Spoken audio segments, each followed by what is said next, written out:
Good afternoon. Thank you for joining me today for Disciple Time. I'm Father David, and today we are looking at the memorial of Saint Alphonsus Liguori, Bishop and Doctor of the Church. So, as I was looking at this today, I thought, our culture looks at failure in such a negative light. I mean, if you fail once, if you say the wrong thing, if you do the wrong thing, you could be canceled on social media, in real life. I mean, one wrong thing, one failure, that's it, man, canceled.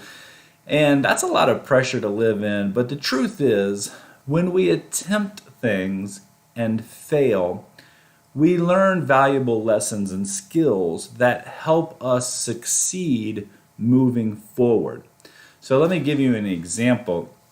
When I was growing up, the first time I ever went snow skiing, and this is just a picture of me and Lael going snow skiing. This wasn't that time, but I like this picture because it's kind of funny. Anyway, the first time I went snow skiing, I lived in Italy. And one day I was invited by some friends of mine to go skiing on this trip with them into the Italian Alps. So I went, and I had never skied before in my life, but I got my rental skis. I jumped on the ski lift with the rest of my friends, and we went up this mountain. And to my surprise, the lift went to the very top of the mountain. And it was like this crazy black diamond. And, skiing a black diamond in Italy is a very different thing than, say, skiing a black diamond in North Carolina. Totally different types of mountains and totally different types of ratings, I think. And needless to say, when I got to the top of the lift and I looked down the mountain, I was terrified. And so the only advice I got from my friends was, if you want to turn left, lean on your right foot. And if you want to turn to the right, lean on your left foot. And if you want to slow down, point your skis at each other. And so let me tell you how this went in the course of my descent. Basically, I went from 0 to 60 miles per hour in like 3 seconds. I'm like, I need to slow down. So point your skis towards each other. My skis crossed. I started to roll. Skis were flying everywhere. People behind me coming down the mountain were bringing me my skis and kind of dropping them to me, and eccolo, here you go, And so I would get back up, 0 to 60 again. I would try to turn. I'd lean on the right, and I would just flip around. And so I basically fell my way down this mountain. And the thing is, though, I had to be willing to fail in order to learn some basic ski skills. And throughout the day, I kept going back up. I mean, I didn't quit. I kept going back up, and pretty soon, believe it or not, I actually learned how to turn right and turn left and slow down. I wasn't very good at it. My legs were rubbery, and I was bruised up and hurt. But I had learned some basic skiing skills. Now, that kind of made me think about that as I was reading the Old Testament reading today. So in our Old Testament reading today, Moses is trying his best to be a good leader for Israel. But the problem is, every time Moses turns around or leaves the people, he comes back, he finds them bickering, he finds them complaining. And so as a leader, I think Moses is kind of feeling like maybe a failure, but he's trying to live into his calling. And have you ever felt like God's called you to something, but maybe you're failing at it and you're struggling at it? Well, you're not alone in that. Moses felt that way. And here in Exodus 34, Moses is talking with God. And I love the appeal he is making on Israel's behalf. See, he wasn't about to give up. I mean, he recognized his shortcomings, but he's going to God with it.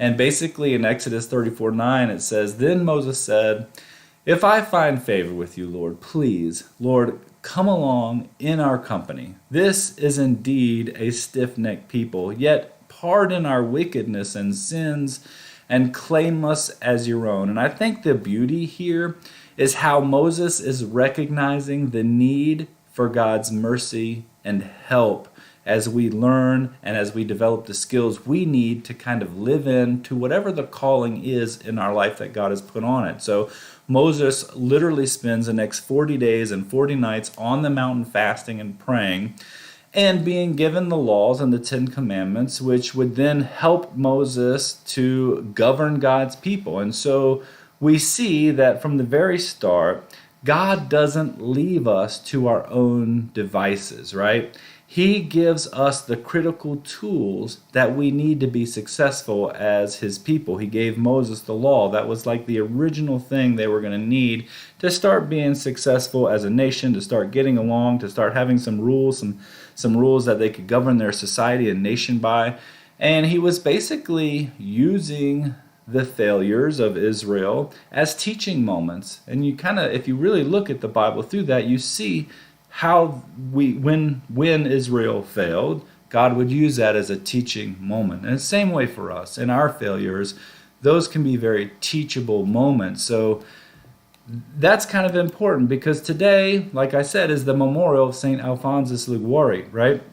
He was a bishop and doctor of the church. He lived from September 27, 1696 to August 1st, 1787. And he is the patron saint of moral theologians and the patron saint of the work of lay people. But he didn't start as a priest or a bishop or a doctor. In fact, he started as a lawyer, and he was a good lawyer, and he would fight different cases, and so he became very skilled in drawing up, cases for this and that, and he had a particularly big case in his life at one point, and he poured a lot into this big case, and it ended up that he lost. He experienced failure with one of the biggest cases he ever had, and so God used this in his life to bring him into a time of reevaluating what he was really called to do. So he reevaluated his vocation.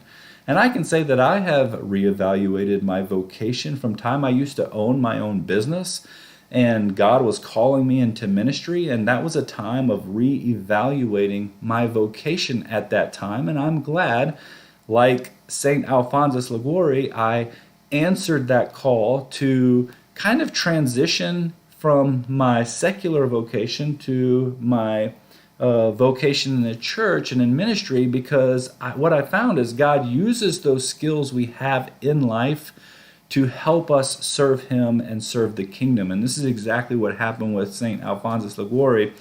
God began to put on his heart a lot of social issues, problems within the church, so he becomes a priest. He ended up being a bishop and a doctor, but he was known for being a moral theologian. So he would take social issues and problems with the church and he'd write about them.